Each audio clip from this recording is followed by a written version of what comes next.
have any homework questions before I go on to new stuff? So I think I last time assigned all of the the rest of the free fall problems, the rest of the 1D kinematics problems. So I think we've done all those now. Um, Maybe you haven't gotten all the way through them yet, but um, so no questions on that right now? Okay. Well, um, so now we're done talking about 1D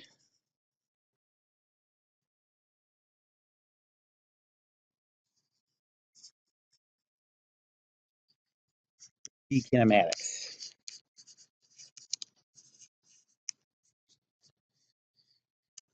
And we're going to 2D kinematics.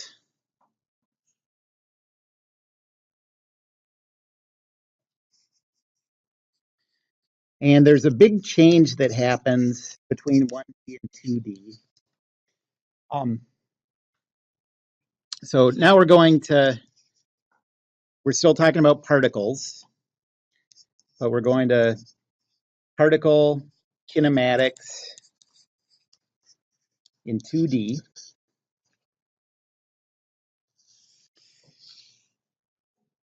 And the difference is if you're talking about one dimension,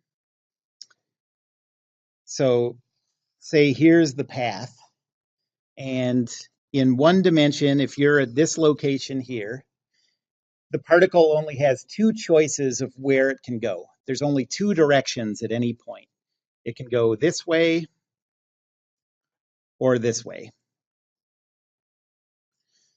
And so if you choose a positive direction, then the sign of your quantity is enough to tell you which one of those two choices you're taking. So from this point, you can either go positive or negative. And that's how the positives and negatives work for velocity, acceleration, and position.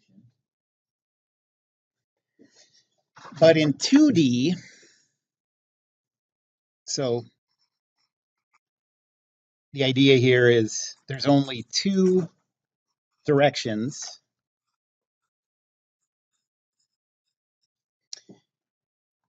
And those are represented by positive and negative.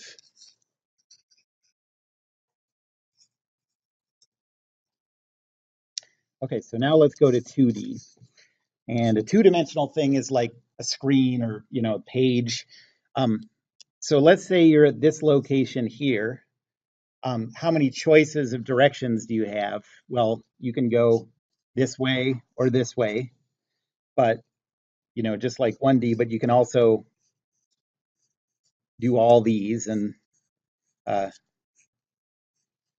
since I'm only doing a few directions there, you can probably picture that there's infinitely many choices of where you can go. Fit as many directions as you want in between these two, for example. So now there's infinitely many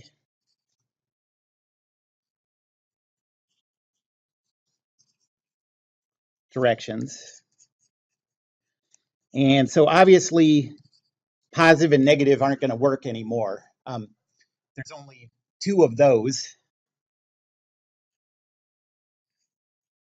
So positive and negative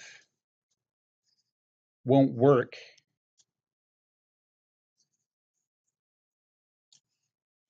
for specifying directions.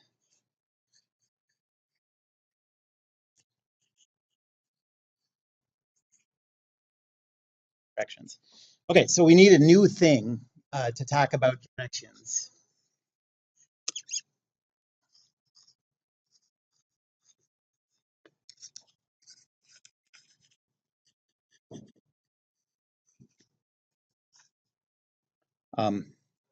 Need a new thing to represent directions.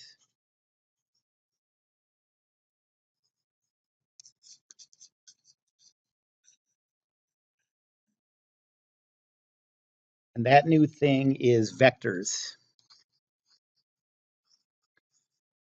So for the rest of today, I'm just going to be talking about vectors, how to do calculations with vectors, how to interpret them. Um, and then once we're done talking about that, then we'll go back and define position and velocity and acceleration in terms of vectors. But basically, the idea of vectors is that it lets us talk about an infinite number of directions. Positive and negative don't work anymore. So, okay, all directional quantities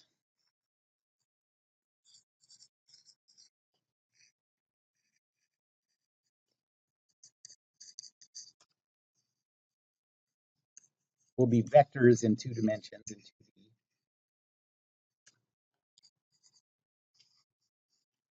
2D. And so we're talking about position, velocity, acceleration, displacement. I think that's about all we did with directional quantities. And the way you represent that a quantity is a vector, the way you show that it's represented by a vector, is you give the variable a little hat, a little arrow over the top. That says that all of those are vector quantities. Um,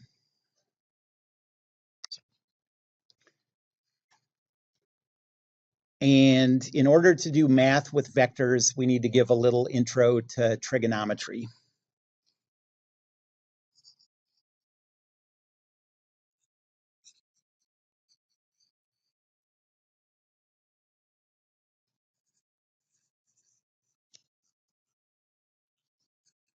So we need a little trigonometry to do math using vectors.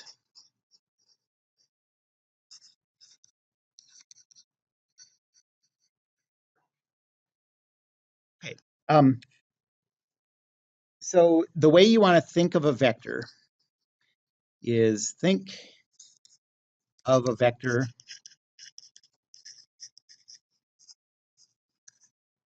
as an arrow with 2 properties.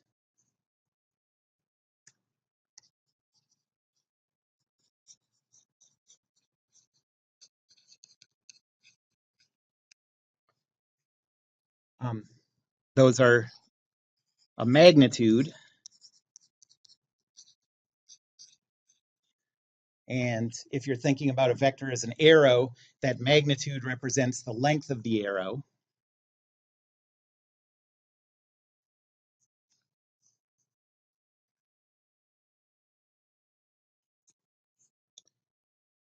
And second, a direction, and that's just where the arrow is pointing.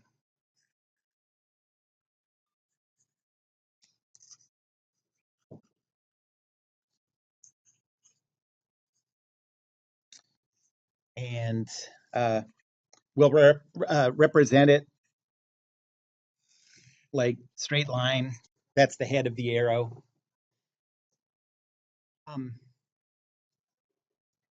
And once you choose a coordinate system,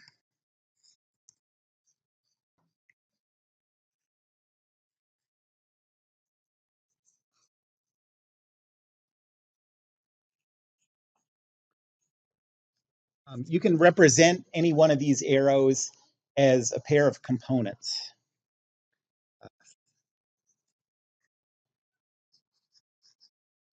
So you can represent this vector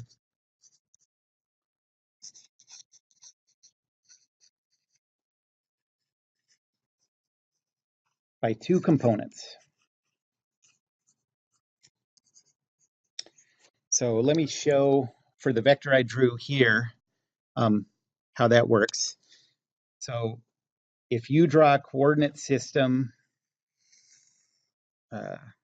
we want the origin of the coordinate system where the x and y axes meet. We want that to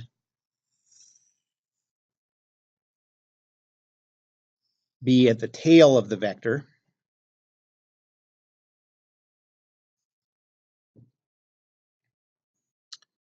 And I guess I didn't say this before, but I'm going to call this the head of the vector. like an arrowhead, and this is the tail.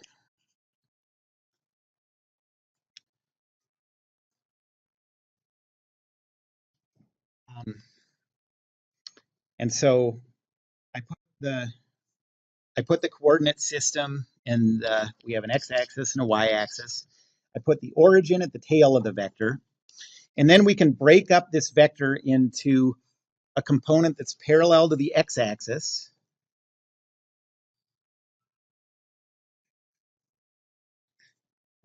plus a component that's parallel to the y-axis. This one's called the x component, and this one's called the y component.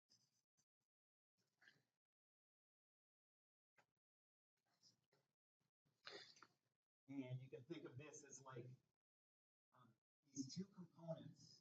Each of these components you can think of as a vector. Um, they make up a path that goes from the tail of the vector to the head of the vector. So to get to the head of the vector, we go this far along the x-axis, and then from there we go this far along the y-axis, and mathematically that represents the vector. To calculate the components,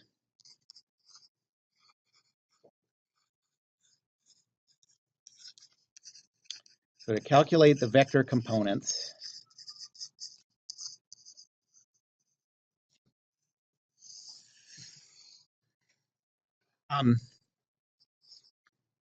tail of the vector at the origin of the coordinate system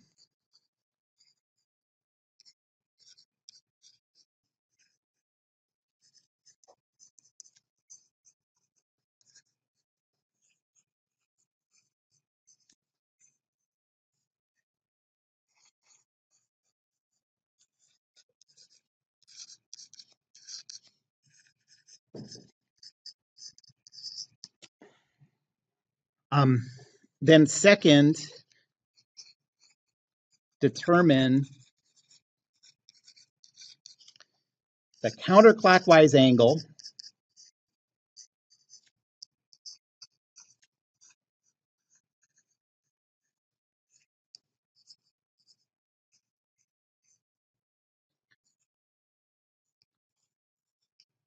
from the positive x-axis of the coordinate system, CS, I'm going to just always use as an abbreviation for coordinate system, to the vector. And this angle we're going to call theta. So if I draw it up here, this is the angle theta I'm talking about. You start on the positive side of the x-axis, and you figure out the angle going counterclockwise to get to the vector. In this case, so if I was straight up, that would be 90 degrees. This is something like 40 or 45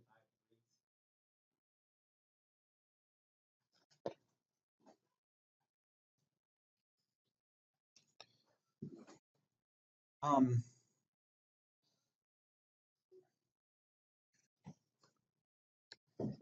And then 3,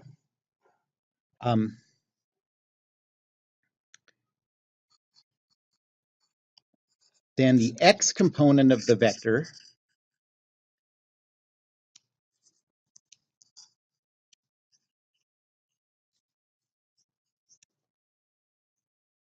is L times the cosine of theta.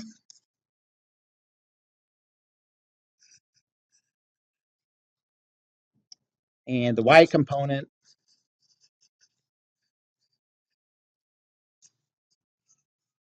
is L times the sine of theta,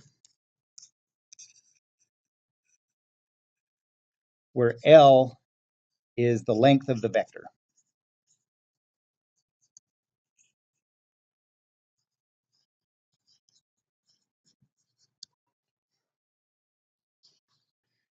Um,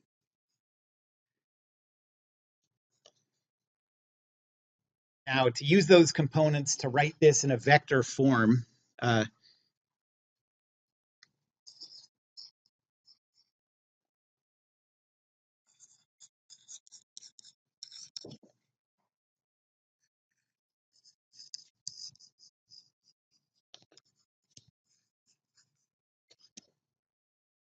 And so if this vector is, let's say the vector is u, okay, so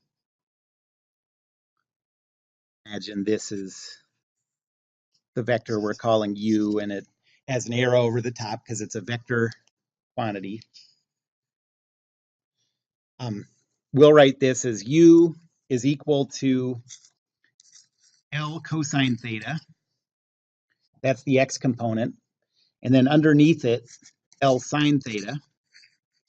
And it's not a fraction, so you don't draw a bar between those two. They're just stacked on top of each other with a square bracket around them. And there's a few ways to write the components of vectors. People use different ones. This is the one I like. Um, so it's always the x component on top and the y component on the bottom.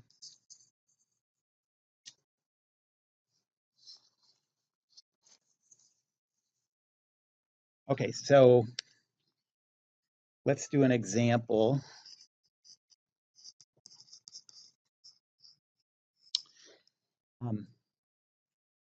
So let's say that we have a vector that we know has a length of 5.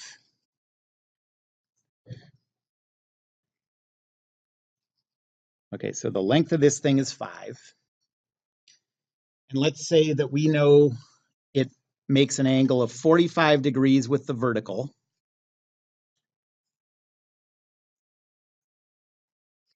Like that.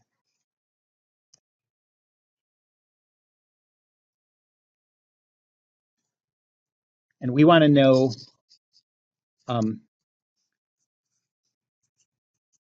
what is this vector in component form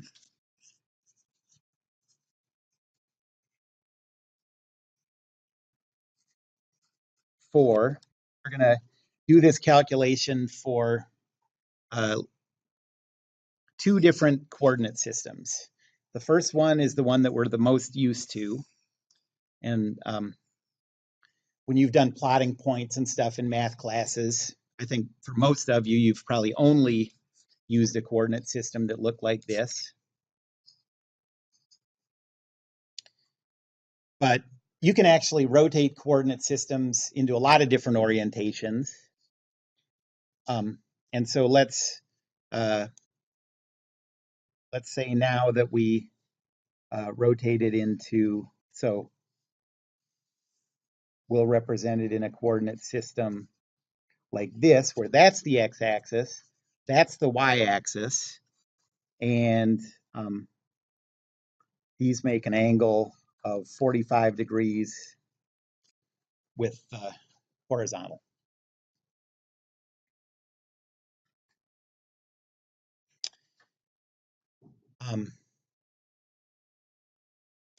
Well, the main idea here, I'm going to go through the calculations, but the main idea is we're going to get different answers for the components of that vector depending on what our coordinate system is. Okay? And that's the two-dimensional version of what happened when we switched the positive direction in one dimension. Okay, so like if you had a velocity, if an object had a velocity in this direction, and we called that our positive direction, then the velocity was positive. The exact same motion, if we said our positive direction was that way, now we had a negative velocity. And the same thing happens when we change the orientation of the coordinate system. It's not as easily recognizable because all the numbers change around. But the idea is it's still the same thing, but depending on how you orient the coordinate system, the numbers look different.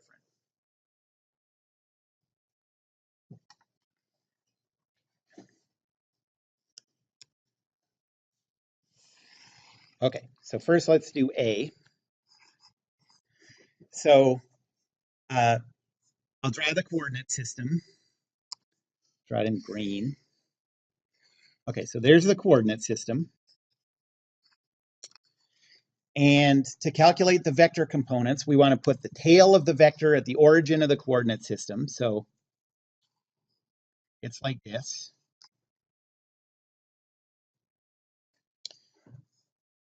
And we know that this vector makes an angle of 45 degrees with the vertical. So that means since our vertical pointing up is the y-axis, we know that this angle is 45 degrees.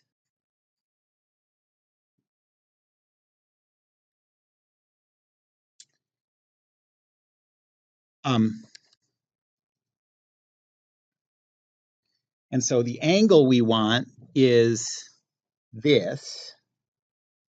Starts at the positive x-axis and goes counterclockwise until you hit the vector. So that's our theta. So can anyone tell me what that angle theta is? Yeah, so start at the x-axis, go 90 degrees to get here. Now it's another 45 degrees. Add those two up. And you get theta is equal to 90 plus 45, so 135 degrees. And so now the vector is the x component, the top element in this vector is the length, which is 5, times the cosine of theta. We have 5 times cosine of 135. And the y component is the length, 5, times the sine of 135 degrees.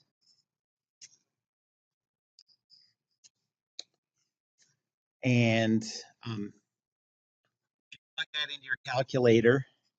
Make sure that your calculator's in degrees instead of in radians. This will come out to be negative 3.5 3.53, yeah, something like that. Negative 3.535, and then positive 3.535.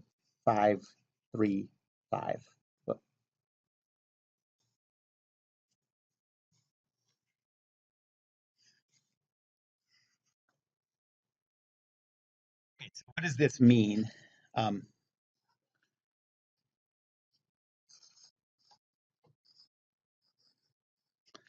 So it means that if you have a coordinate system where this is the positive x direction, and this is the positive y direction, and this is the vector that we're talking about. In order to get from the tail to the head of that vector, you go 3.535 in the negative x direction. You start at 0 and go 3.535 is the distance you travel. The positive x direction is to the right, so the negative is to the left.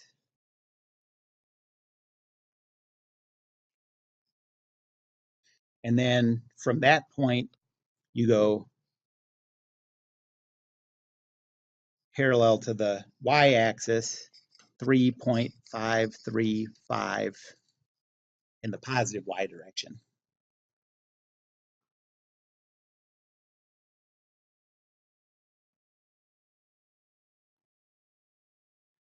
Any questions about that yet? Yes. That was given in the problem. It said the length of that vector is 5. Any other questions? Okay, it could be anything. So these you can have vectors that have all sorts of different units. So when we're talking about a position vector, that'll be meters or miles or whatever. If we're talking about a velocity vector, that'll be meters per second or miles per hour. So a vector doesn't have any units on its own. It's just a mathematical thing, like a triangle, like what are the units of an area of a triangle? It doesn't matter, triangles can mean all sorts of things. It's just a mathematical object. It doesn't have its own units. Any other questions? Okay, so now let's do part B. So the idea with part B is now we have a coordinate system like this, where this is the x-axis, the positive x-axis. This is the positive y-axis. And we know that the positive x-axis is rotated 45 degrees counterclockwise from horizontal. Okay, so now on this coordinate system, we have to draw the vector. So on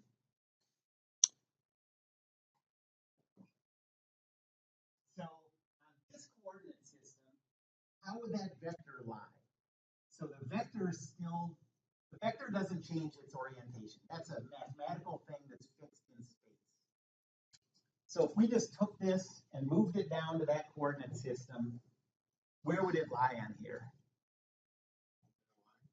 Yeah, so if you think about it like this, to go from horizontal to here, we know that that's 135 degrees, right? We already figured that out.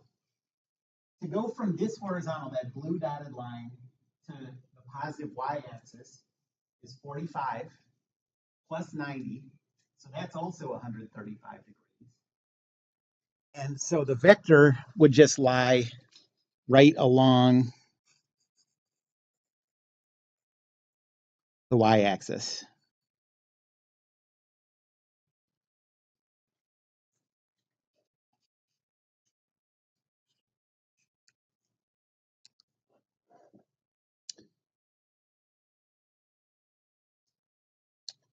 Okay, so now to represent this as components, what's the angle, and it has to be counterclockwise, that you go from our new positive x-axis to the vector?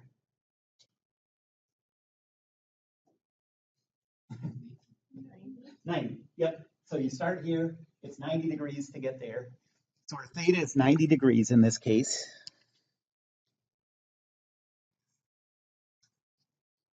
So theta is 90 degrees.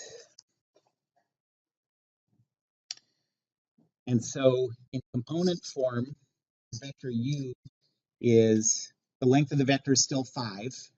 And so we have 5 times the cosine of 90 degrees. That's the x component. 5 times the sine of 90 degrees.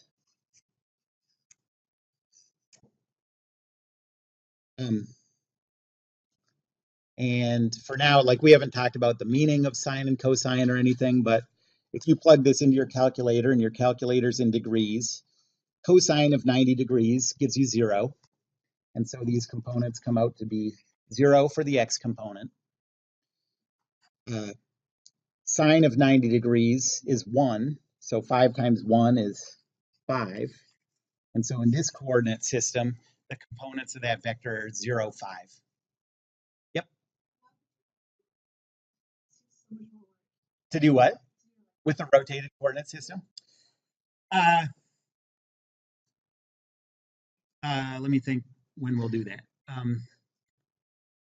We will do it in cases where, so there are going to be some cases where the way that we'll calculate, okay, so the main place that it's going to come up is if we're talking about, this isn't going to be for a few weeks still, but like if we're talking about an object that's sliding up a ramp and there's friction on the ramp,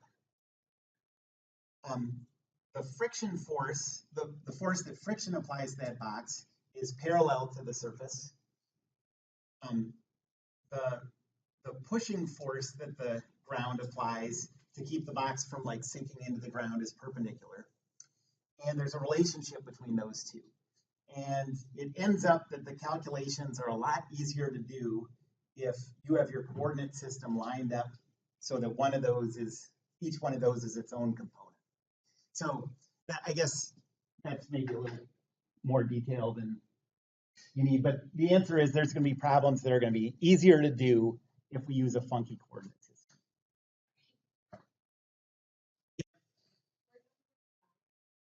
That's given in the problem. It said the vector has a length of 5, and then I drew it in that direction.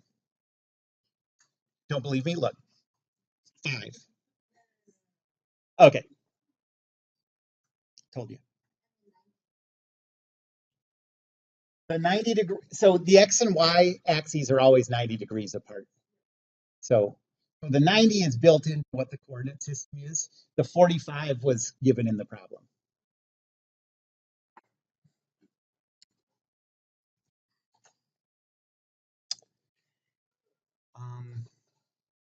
Okay, and let's think about what these components mean. And if you think about it, what components mean, this makes perfect sense. If you have a vector that goes straight along the positive y-axis, and we're going to get from the tail to the head by going first some distance along the x-axis and then some distance along the y-axis. The way you get there is you don't go anywhere along x, and then you go 5 along y. And that's the path that takes you from the origin to the head. And there's no other path that'll work. If you do take off along the x-axis to start, there's no way to go parallel to the y-axis to get over here. So this is unique.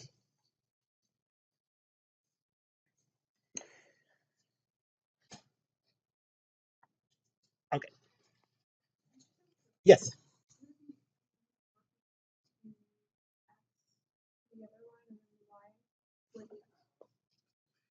If we move the x, say it again. I'm going to give you some rules for like what kind of coordinate systems are allowed. We couldn't exactly switch them, but we could make the x-axis go this way and the y-axis go this way.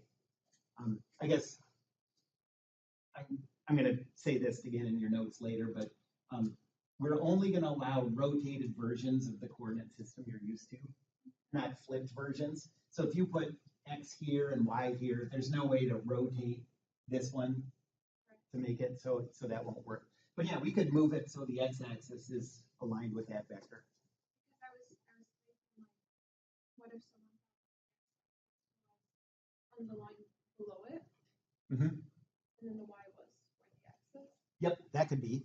And then in that case, so if you had x here and y here, the only way to get from the origin to the head of the vector would be to go 5 in the negative y direction. Negative x direction, because positive x would be this way, and so then the components would be negative 5, 0.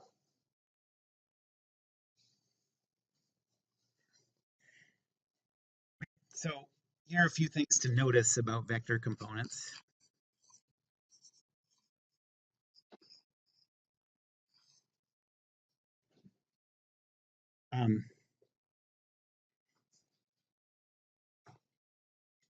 So the components of a vector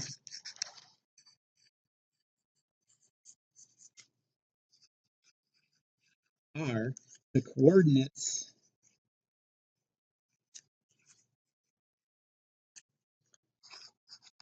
of the vector's head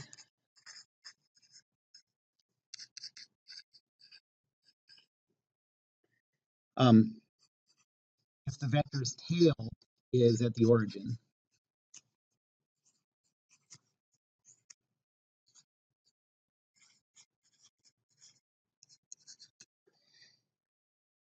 And so based on that, therefore,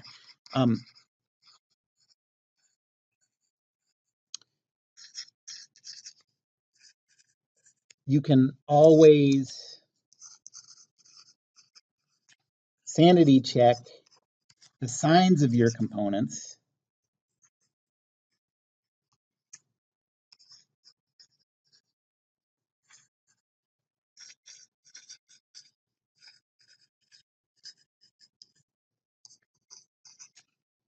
Uh, I guess thinking about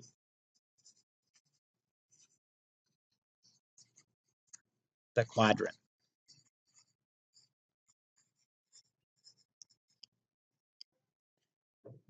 Um, so if you're in the first quadrant, so remember, if this is your coordinate system, this is called the first quadrant, second quadrant, third, and fourth.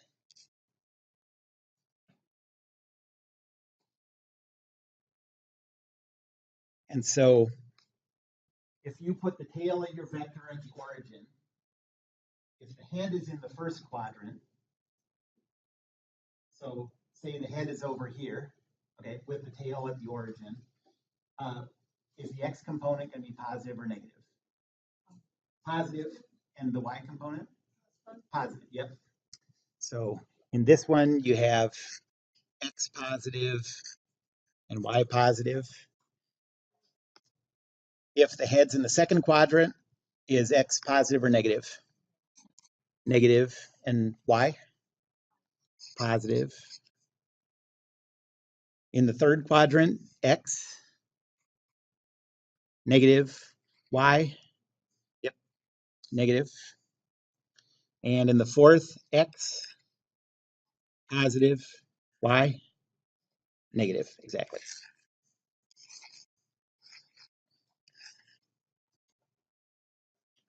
And so that, you know, equivalently, that says that if you have a vector like this, well, let me leave that off. Any questions about any of this?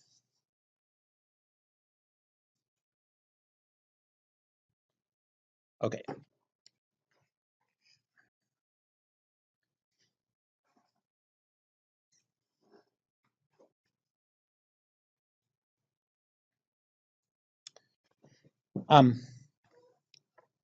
So now that's how you calculate the components of the vector.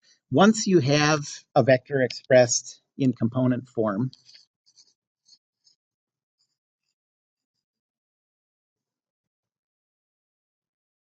here we go. Okay, so once the vector is expressed as components,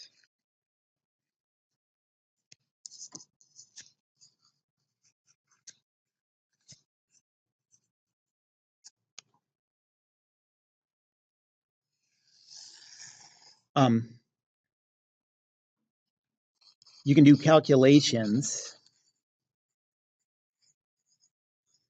And the ones I'm going to talk about are adding two vectors,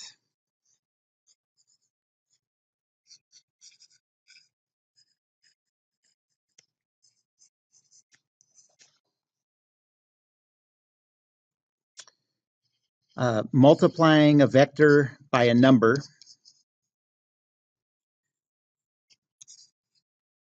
and when you're talking about a number as opposed to a vector, it's called a scalar. Scalar.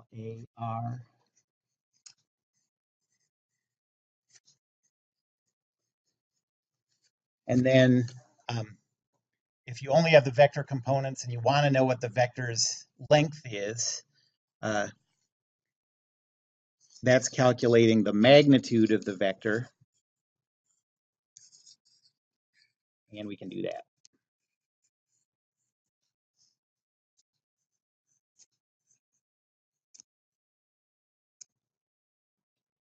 Okay, so the main reason, yep.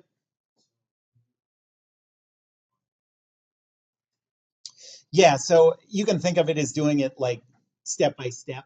So if you want to add 3 vectors, add 2 of them, and then whatever that is, add it to the third one.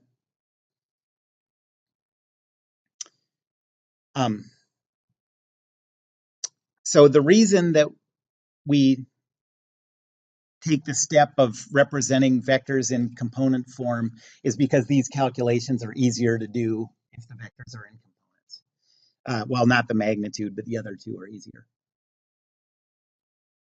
Okay, so adding 2 vectors.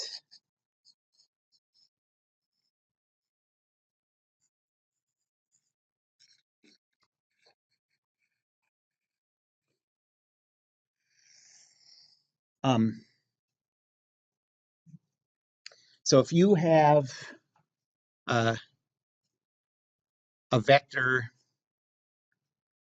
so let's say vector u1 is, we'll call it AB. So the x component is A and the y component is B. And the vector u2 is CD.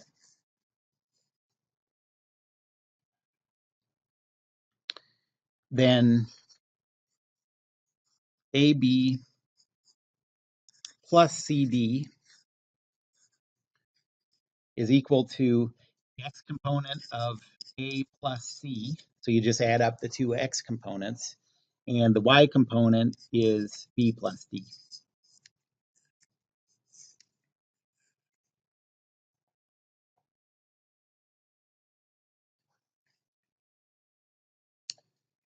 And the meaning of that, it's sort of cool that it works out this way, is if you, so if this is your U1,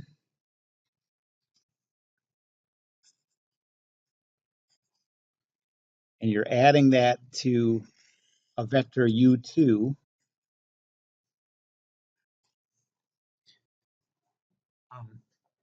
so you put these 2 vectors tail to tail,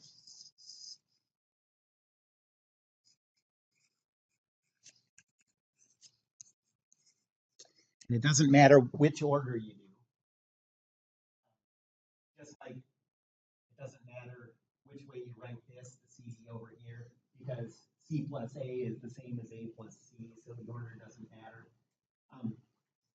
Then, so you put them tail to tail. Don't put them tail to tail. You put them head to tail.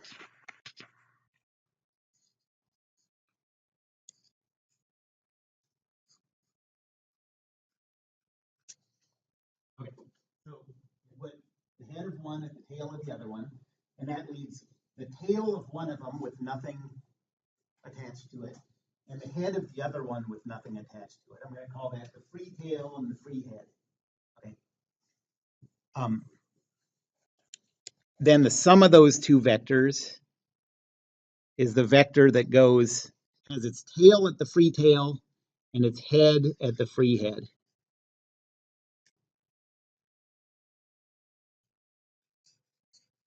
And if you did this carefully, with a straight edge and a protractor and everything, whatever the, whatever vector you got from doing this, whatever angle it was at and whatever length it is, would match what you get from this calculation. So this here is the vector u1 plus u2.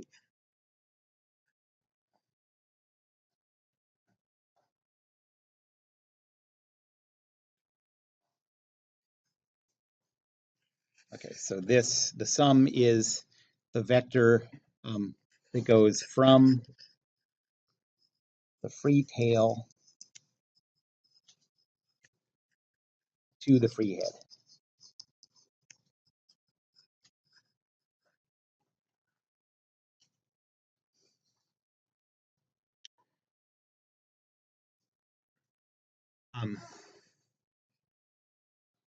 Any questions about that?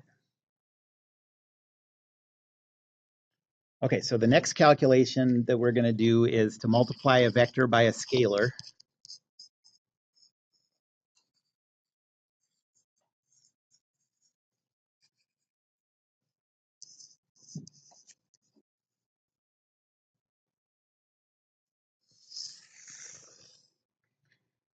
Okay, so let's say that our vector u is AB again.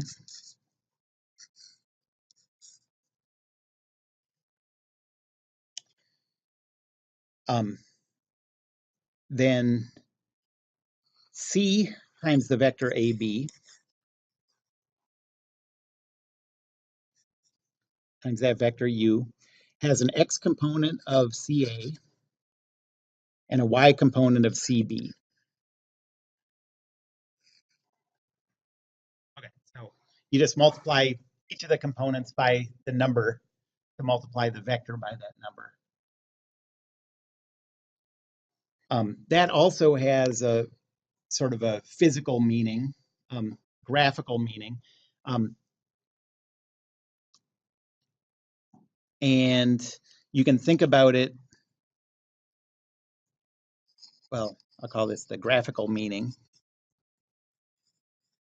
You can think about it in two parts. Um, First, if you have a positive, so say you have, this is your vector u,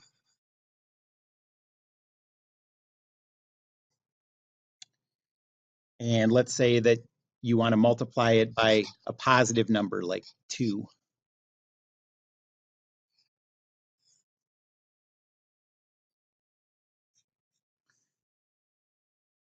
The way you would do that is the direction of the vector stays the same, and the length is multiplied by whatever that number is.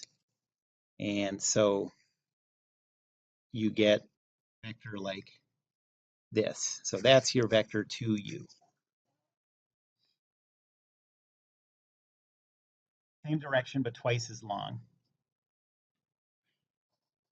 That's if you multiply by a positive number, but if you multiply by a negative number, you also have to take into account that multiplying a vector by -1. So if this is u, that has the effect of keeping the length the same and switching the direction. So that's -u. And so whatever number you choose here, whether it's positive or negative, if you calculate the components and do the calculation this way, you get the exact same thing as if you really carefully, a protractor and a ruler, did it in, if it's positive, you just did it this way. And if it's negative something, you do it this way and then do it this way to switch the direction. Just in 2 steps. In this class, we're not going to talk much about the graphical meaning. That's not going to be too important for the for our calculations, but we are going to think about it this way in lab, because this way of thinking is important for having intuition about what vectors do when you do math on them.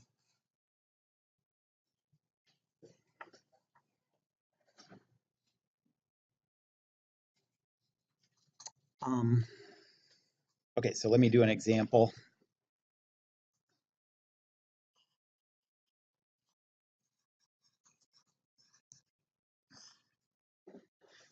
So let's say we want to multiply -6 times the vector 4, -8.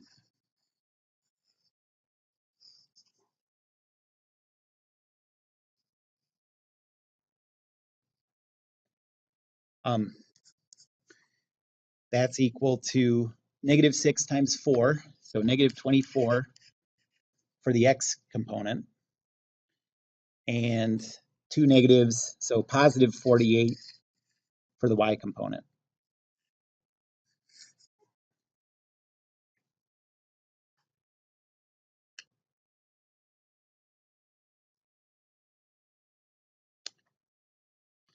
And, you know, this calculation is way easier than, like, you could think about graphically what this would look like.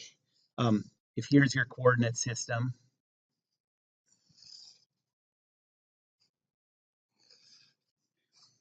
so the vector we're talking about, 4, -8, you go out 4 along the positive x-axis,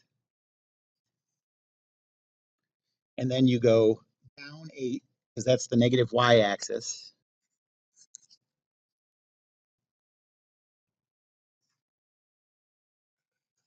So go down twice as far. Then this is the vector we're talking about. So this is the vector 4, -8.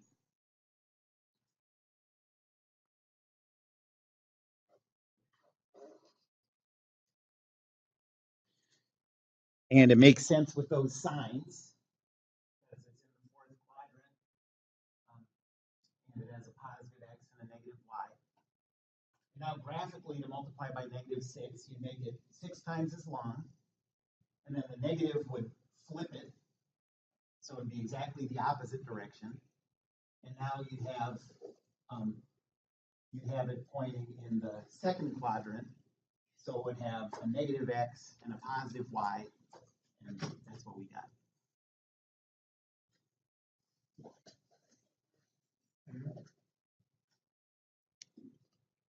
Any questions about that?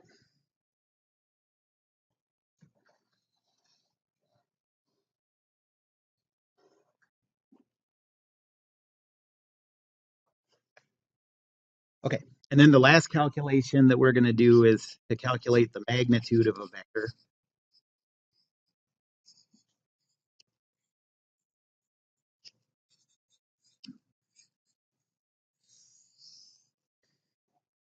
Um, and so if you have a vector u that has components a, b,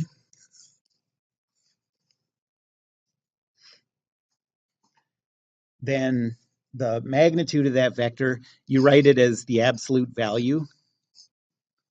But if you write that absolute value sign for a vector, it, it means you're calculating the length of the arrow, the magnitude of the vector.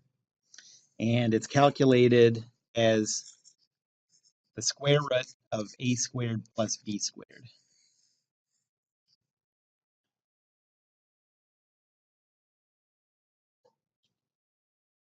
And does that formula look familiar to anybody? Do you remember what you've seen that with? Um, so where this comes from is the Pythagorean theorem, and that's what it is. So this comes from the Pythagorean theorem,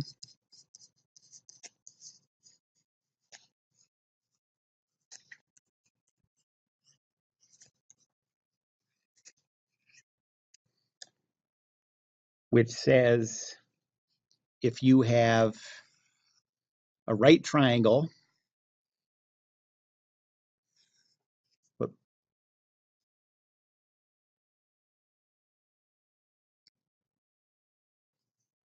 okay, so right triangle, so that's 90 degrees, and you have one leg, so the two sides that are perpendicular to each other, we'll call those A and B, those are the two legs. And the one that's across from the right angle, the 90-degree angle, is the hypotenuse. And the Pythagorean theorem says C is equal to the square root of a squared plus b squared.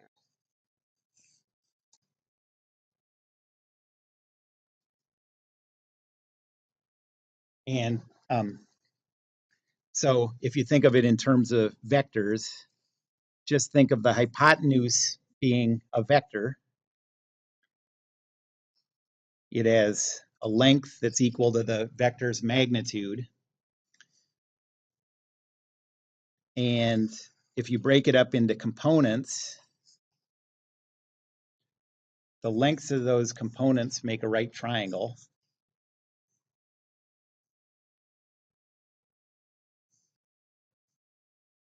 So you can think of that as like think of the length of this leg is A and the length of this leg is B. And so then the magnitude of U, it just follows the Pythagorean theorem. It's equal to square root of A squared plus B squared.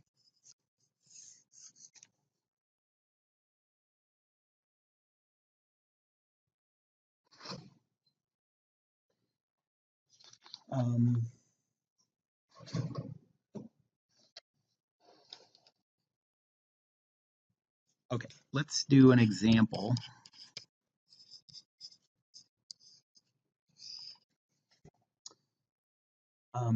So let's say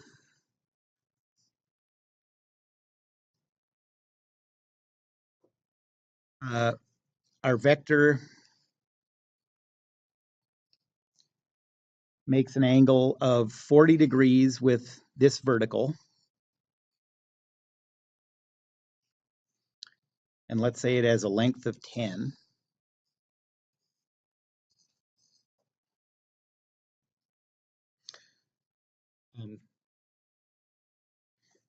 Let's call that one U1. And then let's say we have another vector, U2,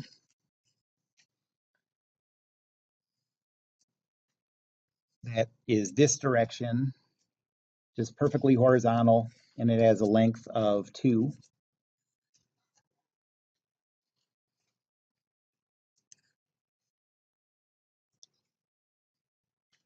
And we want to first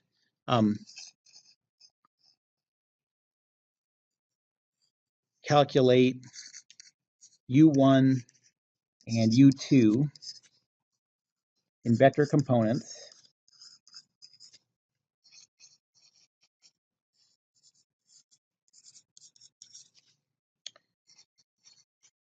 for a coordinate system.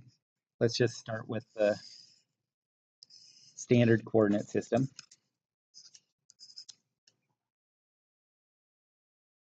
And then second,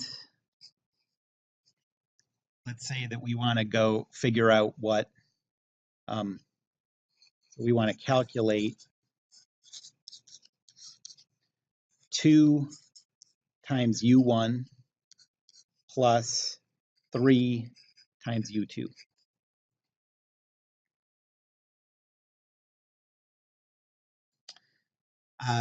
Who here, anybody here want to try to do that on your own before I do it? You think? Okay, yeah, let's try it and work together on it. Ask each other if you are confused about something and ask me questions if you're stuck on something. And I'll give you just a few minutes and then I'll go through it.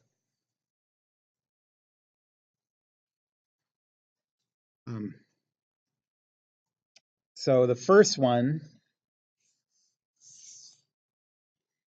the vector U1, that was oriented like this. It has a length of 10. So I'm going to put the tail at the origin.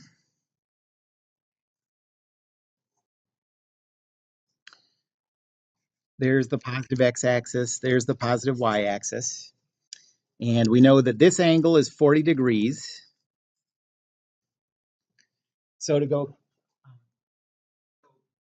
counterclockwise from the positive x-axis to the vector, it's 90, 180, and then you can think of it as 40 degrees short of 270.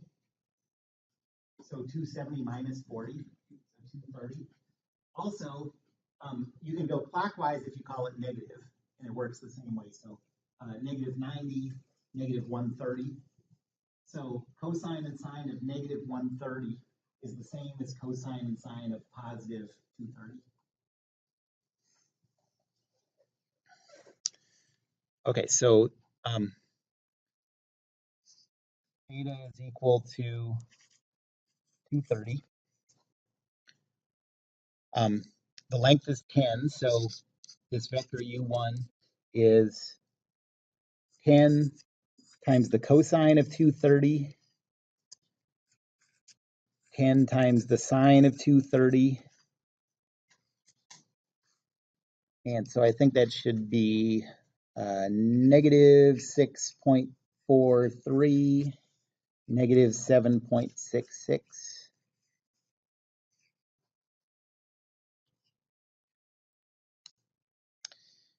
And then U2,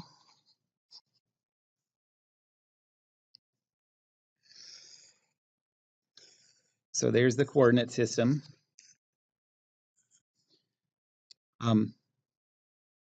U2 is just right along the positive x-axis like this. So theta in this case is 0. And so you could calculate this as U2 is equal to cosine and sine of 0. Or you could also just think, well, since this only goes along the x-axis, and it only goes in the positive direction, I know that the components are just going to be the length of this thing, 2, 0. And either way you do it, it comes out the same. If it went the other way, it would be -2, 0. So whenever you have a vector that just goes right along one of these 4 axes, you can just immediately say, okay, well, the only non-zero component is in that direction, and it's the length of the vector. Okay, so this is 2, 0.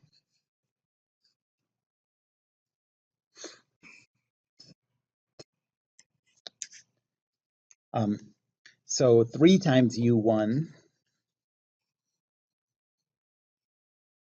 Oh, I can't do that one in my head. So that's 3 times -6.43, -7.66. So what do you get for that?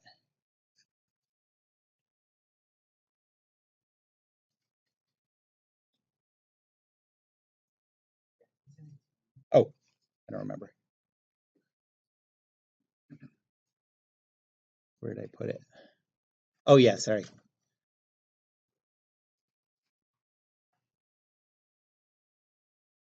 Okay, so what if you multiply by 2?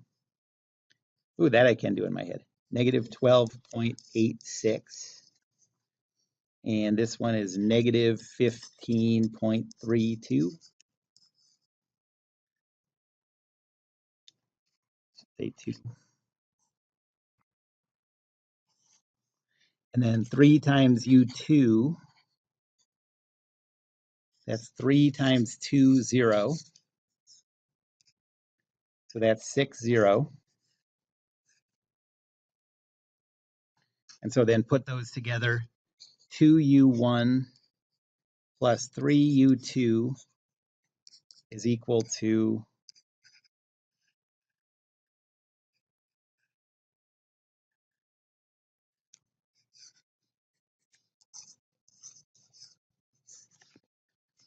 -6.86, -15.32. And if you drew that vector with the tail at the origin, what quadrant would the head be in?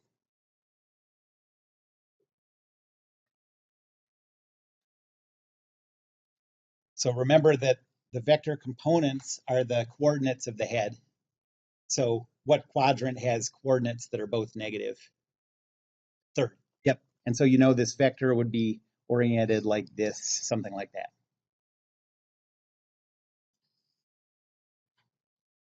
Yes.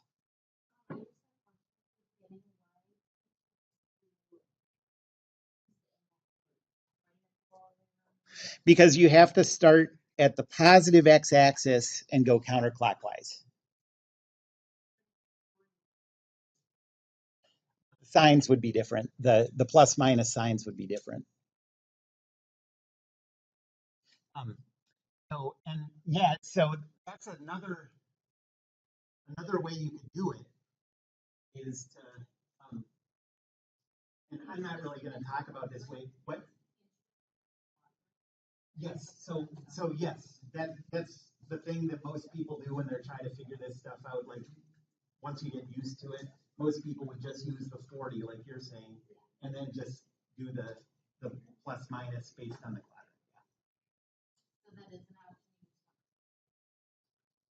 Um, I don't really, I mean, if you're comfortable with that, then that's fine with me. I think this way is a little more foolproof when you're first starting out, you know.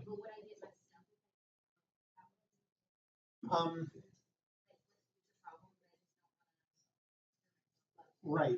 Um, so yeah, so that's how I do it in my head, but there's some little sort of tricks you need to keep in mind. Um, so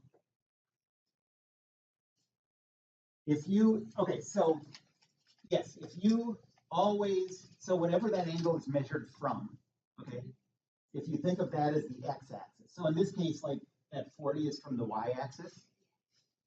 But if you think of that as the x-axis, and so, or no, this is a better way. So the angle that it's measured from, if you use the cosine to figure out that one, and you use the sine to figure out the other one, okay, and then then the way you're talking about will work every time. So in this case, it would be, you'd go 10 times the cosine of 40. In the y is your y component, negative because it's in that quadrant, and then sine of 40 and negative gives you your x component. So you'd have to switch which one is the x and which one is the y. So I guess that's the only tricky thing about it, but it's not really that tricky, you know. Any other questions? Okay. I want to say one more thing. This is fast. I actually said this before.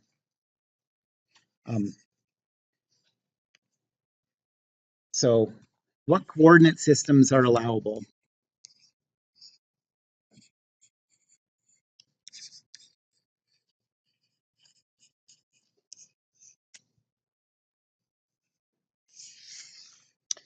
Um,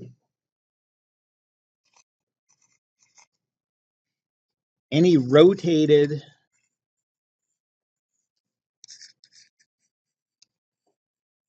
version of that standard coordinate system is fine, but not flipped.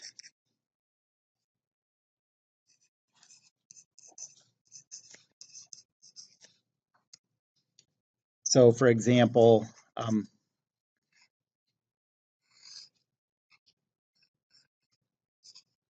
this is okay.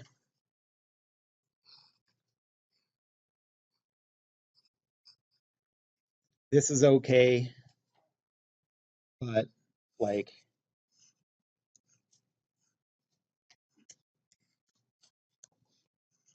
this or this are not.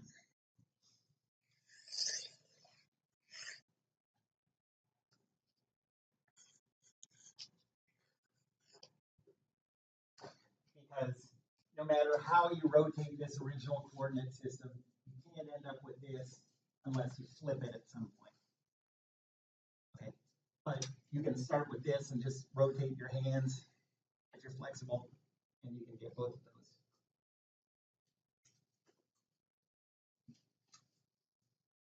Any questions about that? Okay. So for the people who are doing the lab test tonight, let's do that in here because I think it's easier to take the test in here, and we'll start right at 7:30.